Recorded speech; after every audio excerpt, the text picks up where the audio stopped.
We should have been fighting for the belt. Not a guy coming off of a loss, and not a guy who just beat a retired Uriah Faber. You know, Uriah Faber is great, but he did his work back in the day, not currently. You know, so for him to get a title shot, both those guys, they did not belong in that title shot situation, and we know how the UFC operates. You know, so at the end of the day, it's what have you done for me lately? And I felt like the champ going into that fight, so no one could ever tell me you're the most unqualified champion. I'm like, listen, dude, if you know what you're watching and you understand and follow the sport, then you know that I was the guy that should have been there the entire time. So it is what it is. For me, Saturday night, I get to defend my belt and right the wrong, and my first title defense is Petr Yan. So we had a controversial ending. The fight was going his way. I already admitted that multiple times, and people still decided to go over that. And it is what it is. So you harp at me, I'm going to do the same thing and just dish it right back. And I like to have a little bit of fun with it. Nice. How much intel did you get for that first one, right? I mean, we know that you're saying, look, I'm a different guy now. I had surgery, you know, I made some mistakes, I'm different. But from your perspective, how much intel did you get in that fight that you feel is useful? I mean, did anything surprise you or anything you're like, oh, now I know I can use that against you? Not really. I think Yan is a phenomenal fighter. I think he's great, but I just think I'm the best. And if that's my off night and I can have an output like that and still keep pushing forward, even though he's hit me with his best shit, I mean, what happens when I'm on, just like all the other nights, you know? So the most thing I could give him credit for as his high guard is pretty well sound, but outside of that, it's like I'm hitting him with these shots that aren't meant to really do damage, just to keep him at bay and for him to overcommit and look for my takedowns, and I just wasn't able to drive through and do all the things that I normally do. So he's good, he's talented, he's got good reflexes, good instinct. His trips are good, but at the end of the day, I legitimately think anyone who hasn't wrestled before could have did that to me that night.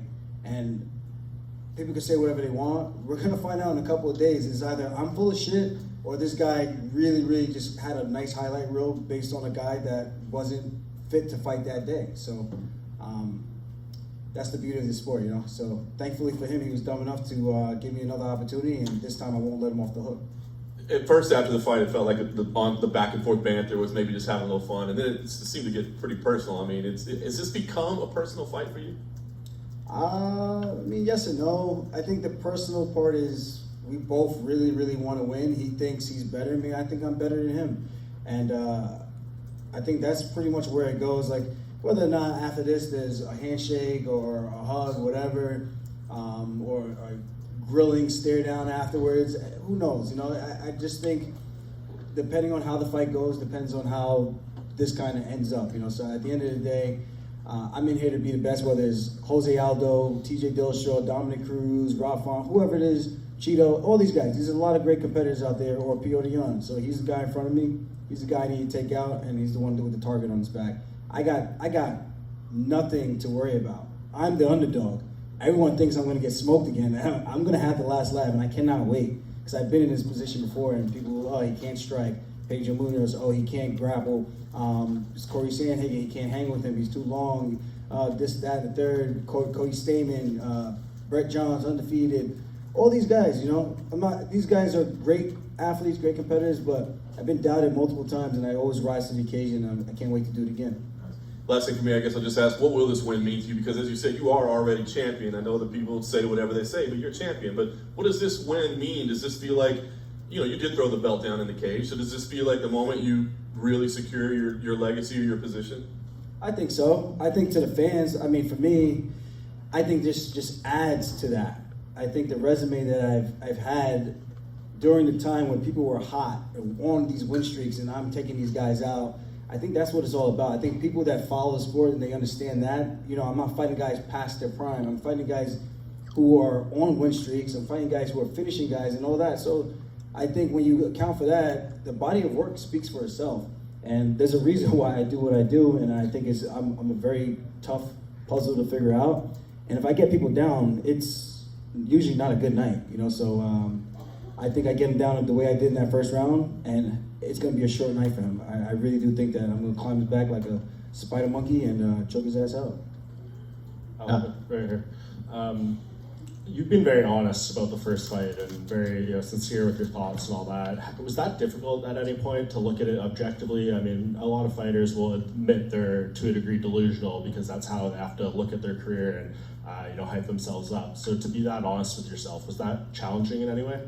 For me, no. I think when you do that, there's no way you can grow as an athlete, as a person, even outside of fighting. I think you have issues in relationships and you have issues with job, like your work life, whatever it is. I think if you can step back and remove yourself, remove the emotion, and just look at the perspective of what it is, I think it makes it a lot easier to kind of have those honest discussions and be able to break things down and analyze the situation. I think that's where I was at. So for me to be honest with the fans and be honest with my team, like I told the guys, watch the tape, give me your feedback outside of what I told you, how I felt that day, outside of what I told you.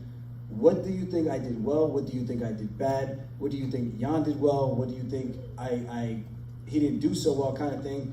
And then we come to the table and we can discuss everything openly. And I tell guys, I don't want you to sugarcoat anything. Pretend we're not friends, because I want the hard, honest truth, and that's how I operate with everything in life. And I think that's why I've gotten to this position in my life, because I think a lot of people, they want it the easy way. You say something and they don't like the way you deliver the message. The message is still the same.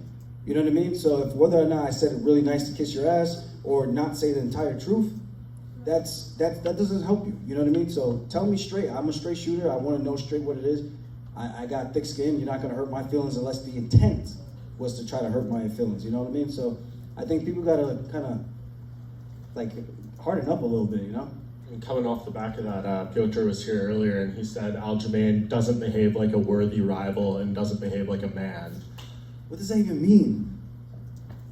Like, what does that even mean? Like, how should I behave? Like, you'll sit there like a freaking, like a brick and just don't say anything, man.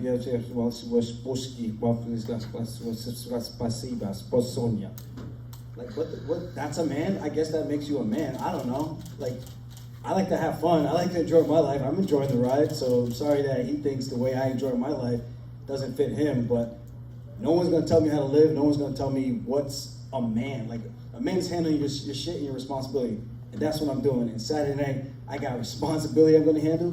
I'm gonna handle that shit, and that's the way I respond to that. Aljo over here.